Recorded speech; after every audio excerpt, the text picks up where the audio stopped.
perlu nggak sih dalam suami istri atau dalam pernikahan itu adanya sekufu, Ustaz? Dan apa efeknya jika menikah tanpa sekufu, Ustaz? Jadi gini, kalau kita buka di buku-buku mazhab Syafi'iyah, Hanabilah, Malikiyah, itu ada tertera syarat dalam pernikahan. Di antara syarat dalam pernikahan itu ada sekufu. Itu syarat loh. Di kutubul mazhab itu syarat. Selevel lah istilahnya bahasa kita ya. Selevel. Tapi selevel ini kan kata global. Ya. Kata global. Tapi kesimpulannya, kalau lihat dalil-dalil yang disampaikan oleh para madhab, kita pernah lihat dan kita pernah baca, semua hadis-hadisnya lemah. Tidak ada yang sahih dari Nabi. Permasalahan kufu ini. Iya, dalil-dalil tentang persyaratan. Ya, kecuali satu tok. Sekufu dalam agama.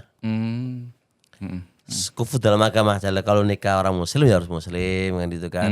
Enggak boleh kafir gitu kan. Itu maksudnya sekufu. Nah, sekufu. Hanya itu tok. Berarti sekufu dalam agama harus. Selainnya tidak. Tapi kita punya angan-angan dan pengen banyak membaca lagi. Nah, Ustaz. Kenapa sampai para ulama itu mensyaratkan? Walaupun hadis-hadis yang dipakai itu lemah kan. Pasti ada rahasianya. Tahu nggak apa rahasianya coba? Kenapa kira-kira, Ustaz? Iya, rahasianya apa coba? Rahasianya gini. Kita nggak boleh hanya melihat hadisnya lemah, ya sudah lemah. Nggak usah dipakai gitu kan. Tanpa melihat lagi kenapa sih para fuqaha itu kok mensyaratkan. Ternyata ada hikmatin baligha, ada hikmah yang dalam. Apa itu? Mencegah terjadinya perceraian. Karena rata-rata kalau nggak sekufu itu seringnya cekcok. Orang istri yang kaya biasa hidup enak, dapat suami miskin. Apa coba? Iya. Ya kan? Nah, langsung turun sekian derajat itu. Iya. Atau dia cantik dapat laki-laki welek. Ini sering-sering terjadi percekcokan karena tidak sekufu. Begitu. Misal contoh dia S5 ya. Iya, S5. Dia SD misal contoh yang tidak sebanding. Itu sering terjadi cekcok. Cara berpikirnya sudah beda saja. Iya, cara berpikir, cara nalar, cara mengambil kebijakan yang mana orang yang tidak sekolah dengan sekolah kan berbeda cara berpikir kan, cara ngambil kebijakan. Inilah yang menyebabkan konflik. Nah, jadi fuqaha itu walaupun hadis-hadis yang dijadikan alasan itu semuanya lemah, tapi mereka pakai dalam rangka mencegah adanya konflik. Bukankah tujuan pernikahan adalah mawaddah warahmah? Nah, ketika tidak sekufu itu susah terjalin mawaddah warahmah. Maka saya pribadi ya nasihatkanlah, nasihatin. Bukan sebagai kewajiban atau apa. Ya taulah kadar dirinya gitu kan. Ngaca diri itu saja. Ya ngocosik lah. Kalau Anda itu enggak ganteng ya enggak usah nilai sengayu. Kalau Anda itu orang miskin enggak usah nyari orang-orang kaya, ntar terbalik Anda itu. Tapi katanya berharap boleh, Ustaz. Ya harapan sih boleh. Tapi lagi ya gitu mengecilkan konflik itu yang harus kita. Tapi itu bukan sebuah anu loh ya. Karena para fuqaha menyebutkan itu pasti ada aturan mainnya. Ada hal yang menjadikan itu menyebabkan yang demikian itu. Dan secara real kenyataan ada begitu. Banyak terjadi. Banyak terjadi yang demikian itu.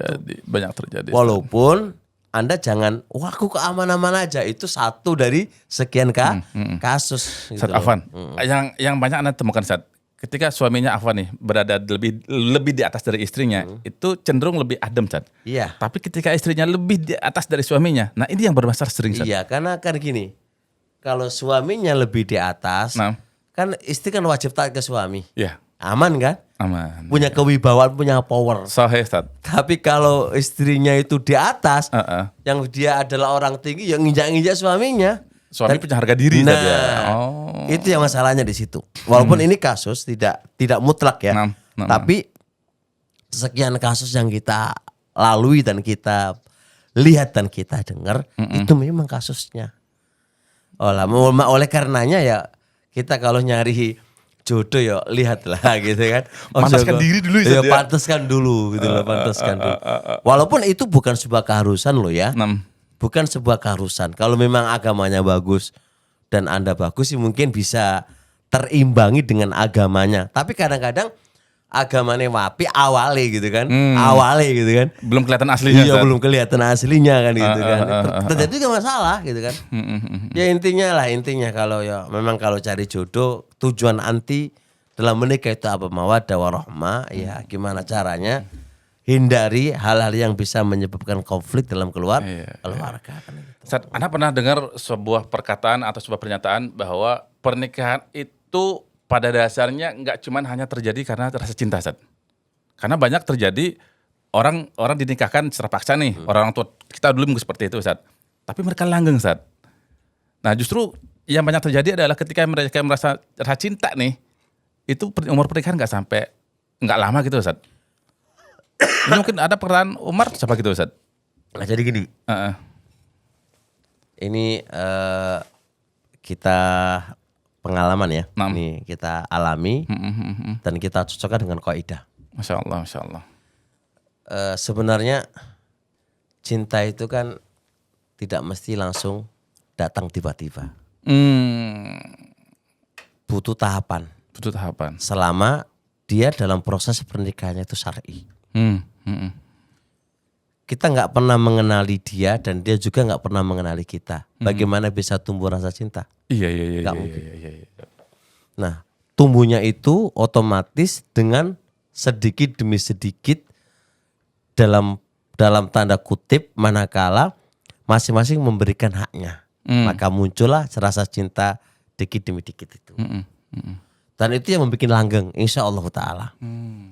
Tapi manakala dia bercinta sebelum halal. Ini rata-rata kenapa? Habis sudah. Iya. Habis. Manisnya sudah dicip di awal, Iya, saja. karena di awal. Makanya ada dalam kaidah manis takjalah qabla anihi uqiba bi khirmanihi.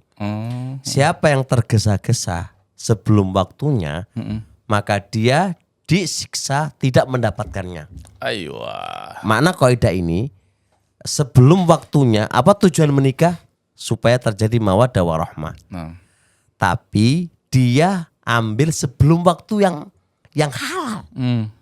Maka justru Allah akan siksa dia dengan tidak mendapatkan apa yang dia inginkan. Karena dia sudah mendapatkan kecintaan itu dari bentuk yang Allah haramkan. Dan ingat, sesuatu yang awalnya dari perkara haram gak akan langgeng kaidahnya. Sesuatu yang ditetapkan dari awal nggak halal, nggak akan langgeng. Tidak akan langgeng. Karena innal batila kana zahuqah. Kebatilan pasti akan lenyap. Maka kecintaan yang dipupuk dari perkara yang haram, dari hasil yang haram akan hilang. Pasti akan hilang. Karena kebatilan pasti akan hilang. Begitu. Berbeda dengan rasa cinta yang dipupuk dari perkara yang haram.